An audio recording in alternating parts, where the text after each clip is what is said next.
That's right. Joining me now, Republican Governor Gary Herbert here with us in Salt Lake City. Governor Herbert, thank you so much for hosting us and for being here with us. We're honored to have you here, as well as we're honored to have all the governors. Talk to me a little bit about what's going on in Washington, how closely the governors are tracking this, and how concerned are you of a default?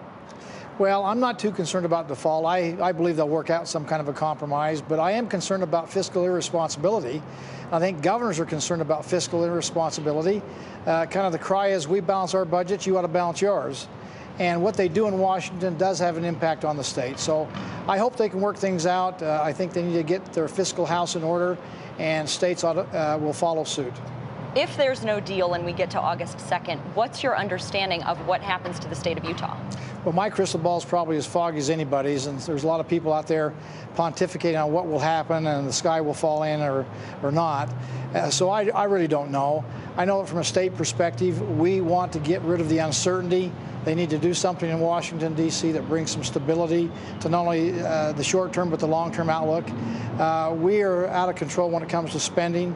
I think everybody agrees we need to cut some spending. We need to cap some of the entitlements, and I think I would support a balanced budget amendment. So hopefully those things are being talked about in a frank and open manner, and I hope they get it resolved. Certainly the House is going to be debating that. A lot of House Republicans have been pushing that. So you're pretty much in line with what you're seeing the Republicans doing in Washington, D.C. right Probably now. not a surprise that I am a Republican governor.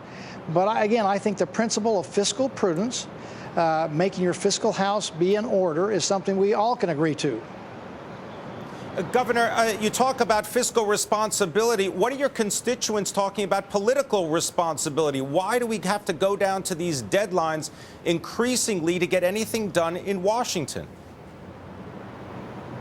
Well, probably because we're dysfunctional in Washington. Again, the political atmosphere there is one of one-upmanship and power play, and I think it's equal criticisms to both sides of the aisle. They need to do things in a timely fashion. They can't keep putting it off, and they can't keep kicking the can down the road. So it's time to make some tough decisions, and they ought to make some tough decisions and move on. Governor, before we let you go, I do want to ask you about jobs and China. I understand you're about to go into a meeting with a bunch of Chinese leaders. What are you hoping comes out of that? Well, part of the solution to the problems that ail us in Washington, D.C. and here in the States is grow the economy.